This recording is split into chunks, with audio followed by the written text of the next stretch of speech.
तो last episode के and पे हमने देखा था कि हमारे डीमन गार्ड जो होते हैं वहां पर एक बंदे से मिलने के लिए आता है जिसका वो रेस्टोरेंट होता है जहां पर हमारा हाजी नक्सर खाना खाने के लिए आता है। तो 20 साल पहले का एक सीन दिखाया जाता है। यही असैसिन जो था ये कभी यहाँ पर इसे मारने के लिए आया था। तो ये डीमन गार्ड के अंदर घुस जाता है, डीमन गार्ड को मारने के लिए उसके मेन पैलेस के अंदर आ जाता है। वहां पर आने के बाद जब वो देखता है सामने वो कुर्सी के ऊपर बैठा है, वहां पर वो नीचे उतरता है ताकि उसे जाकर मार सके। लेकिन जैसे ही वो वहां पर नीचे उतरता है और अपने सामने देखता है, उसके सामने डीमन गार्ड बैठा होता है। डीमन गार्ड एक बहुत ही पावरफुल एग्जिस्टेंस थी, उस वक्त भी वो बहुत ज्यादा पावरफुल था। उसके सामने जाती वो बेचारा कुछ भी नहीं कर पाता, क्योंकि डीमन गार्ड जब उसे घूर कर देखता है तो उसकी बॉडी वहीं पर रुक जाती है और वो कुछ भी नहीं कर पाता। तो ये फार्मर असैसिन था फार्मलेस टेंपल का, जिसका नाम कैंग वू क्योंग था। तो कैंग वू क्योंग जो था वहां पर उसके लिए वाइन बनाता है और उसे कहता है कि पिछले 20 साल में मैंने यहाँ पर आकर जो सबसे स्पेशल वाइन बनाना सीखा है वो ये वाली वाइन बनाना सीखा है। तो क्या तुम इसे पीना चाहोगे? तो कल्ट लीडर जो होता है वो उस वाइन को पीते हैं और उसे कहते हैं ये तो बहुत ही अच्छी है। तो वो उसे कहते हैं कि हाँ क्यों नहीं, ये अच्छी तो होगी ही, क्योंकि मैंने खुद यहाँ पर इसको बनाया, तुम्हारा बहुत बहुत शुक्रिया। फिर साथ ही उसे कहता है कि अगर तुमने मुझे बताया था कि तुम यहाँ पर आने वाले हो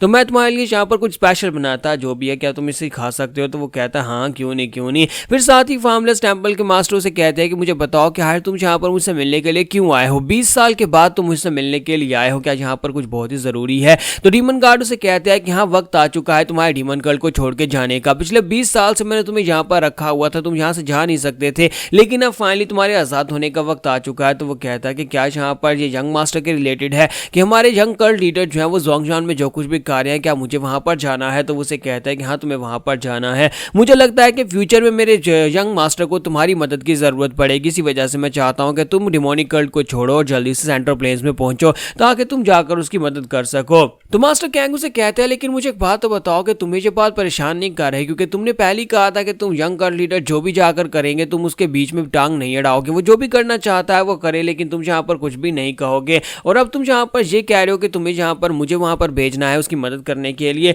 तो कल्ट लीडर उसे कहते हैं कि जब तक वो बच्चा मुझे सेटिस्फाई कर रहा है और खुद को सेटिस्फाई कर रहा है तो मैं इस बात से कोई भी एक्शन नहीं लेने वाला, ना ही मुझे इस बात से कोई दिक्कत होने वाली है वो सेंट्रल प्लेन्स में जाकर क्या कर रहा है, मेरे लिए इतना ही काफी है। तो मास्टर कैंग उसे कहते हैं कि मुझे लगता है कि एक मास्टर एक डिसाइपल का जो रिलेशनशिप है इस एरा में भी इतना ज्यादा डीप हो सकता है, मैंने सोचा नहीं था, क्योंकि वो तुम्हारा डिसाइपल है लेकिन इसके बावजूद तुम उसे यहाँ पर अपने बच्चे की तरह ही समझ रहे हो और तुम वो जो भी कुछ भी कर रहा है उसको एडमायर कर रहे हो, तुम्हें लगता है कि वो कुछ अच्छा ही अचीव करेगा। तो डीमन गार्ड से कहता है कि मुझे एक बात तो बताओ कि क्या तुम अभी भी यहाँ पर अपने छोटे भाई से नफरत करते हो?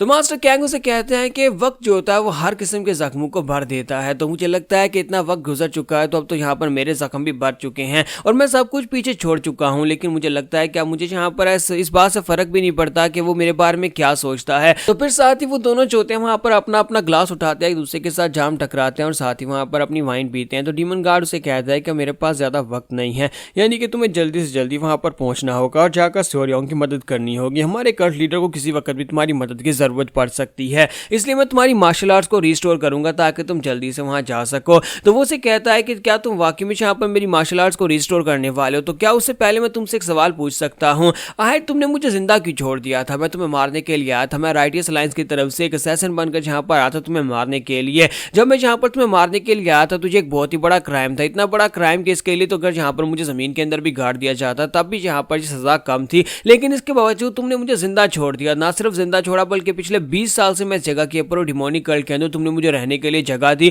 और साथ ही तुमने मुझे यहाँ पर प्रोटेक्शन दी ताकि कोई मुझे यहाँ पर मार ना सके, क्योंकि मैं एक असैसिन था जो तुम्हें मारने के लिए यहाँ पर आया था। तो क्या तुम आज मुझे यहाँ पर फाइनली बताओगे कि मैं इस जगह के ऊपर कैसे 20 साल तक सर्वाइव कर पाया? तुमने मुझे जिंदा क्यों छोड़ दिया? तुमने मुझे मारने का फैसला क्यों नहीं किया? तो हमारे डीमन गार्ड उसे कहते हैं कि क्योंकि मैं तुम्हें जिंदा रखना चाहता था, सिर्फ इतनी सी बात है। तुम मुझे बहुत ज्यादा इंटरेस्टिंग लगे थे उस वक्त, मुझे ऐसा लगा कि अगर तुम्हें जिंदा छोड़ दिया गया तो फ्यूचर में तुम मेरे काम आ सकते हो, इसी वजह से मैंने तुम्हें जिंदा छोड़ दिया था। तो इसी के साथ ही मास्टर कैंग उसे कहते हैं तो तुम्हारे कहने का मतलब यह है कि तुमने सिर्फ और सिर्फ एक हंच के ऊपर मुझे जिंदा छोड़ दिया, यानी कि तुम्हें ऐसा लगा कि मैं इंटरेस्टिंग और फ्यूचर में तुम्हारे काम आ सकता हूँ, सिर्फ और सिर्फ इसी एक बात को लेकर तुमने मुझे जिंदा छोड़ दिया था। मुझे लगता है कि मेरी जिंदगी की वैल्यू इससे काफी ज्यादा बढ़ जाती है अगर तुम्हारे जैसा एक इंसान मेरे बारे में इस तरह की बात करे। 20 साल मैंने इस जगह के ऊपर गुजार दिया और उसके बाद अब फाइनली यहाँ पर वक्त आ चुका है कि मैं तुम्हारे लिए कुछ करूँ और वापिस अपने जोंगजान में जा सकता हूँ। मास्टर कैंग उसे कहता है कि एक वक्त था जब मैं जहाँ पर ये सोचता था कि शायद तुम जहाँ पर मुझे स्टडी करना चाहते हो, शायद तुम जहाँ पर मेरी मार्शल आर्ट्स को कॉपी करना चाहते हो,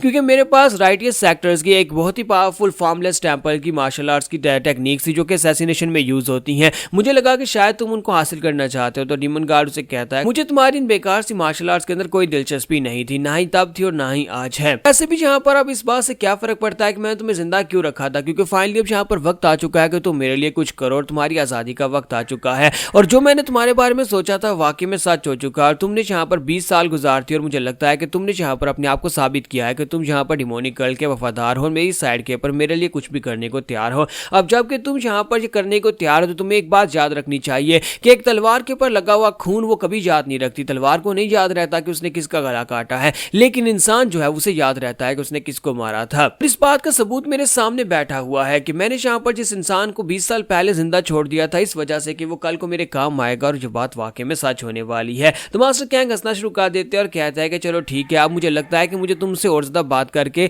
कोई फायदा नहीं होने वाला, क्योंकि तुमसे बात करके तो जीता नहीं जा सकता। तो क्या तुम अब मेरी मार्शल आर्ट्स को रिस्टोर कर सकते हो ताकि मैं जाकर उस लड़के यंग कल्ट लीडर को बचा सकूं। तो साथ ही उठकर खड़ा हो जाता है और कहता है कि अब मेरी मार्शल आर्ट्स को रिकवर कर दो। जबकि हमारे कल्ट लीडर जो होते हैं, डीमन गार्ड जो होते हैं, अपना हाथ उठाते हैं और अपनी एनर्जी के साथ उसकी बॉडी के अंदर उसकी ब्लॉक मेरिडियंस को अनब्लॉक कर देते हैं और कहता है कि लो, मैंने तुम्हारी सारी की सारी मार्शल आर्ट्स को दोबारा से रिस्टोर कर दिया है। और जैसी मास्टर कैंग की मार्शल आर्ट्स वहां पर रिस्टोर होती है तो मास्टर कैंग की बॉडी जो होती है वो पूरी तरह से रिस्टोर हो जाती है और साथ ही उसकी जो बॉडी और उसकी यंग अपीयरेंस जो होती है वापस आ जाती है। और वो अपनी आंखें खोलता है और कहता है कि देखो तो जरा 20 साल गुजर गए और 20 साल के बाद में फिर से वैसे का वैसे ही हो गया हूं जैसे तुम्हारे ऊपर अटैक करने के वक्त आया था। तो मास्टर से कहते हैं कि हाँ, मुझे लगता है कि तुम्हें यहाँ पर अपनी बॉडी थोड़ी बहुत स्टिफ फील होगी, क्योंकि 20 साल से तुमने मार्शल आर्ट्स की प्रैक्टिस नहीं की, जिसकी वजह से तुम्हें यहाँ पर काफी ज्यादा अलग महसूस हो सकता है। लेकिन यहाँ पर जब तक तुम जोंगनेंग में पहुंचोगे यंग मास्टर तक, तब तक तुम्हारी एनर्जी पूरी तरह से वापस आ चुकी होगी, तुम्हारी सारी की सारी मार्शल आर्ट्स भी तुम्हें वापस मिल चुकी होंगी। तो इसी के साथ ही हमारे मास्टर कैंग जाने से पहले उसे कहता है कि उम्मीद करता हूँ कि मैं एक ना एक दिन तुम्हें दोबारा जरूर मिलूंगा। और साथ ही मास्टर कैंग वहां पर से गायब हो जाते हैं।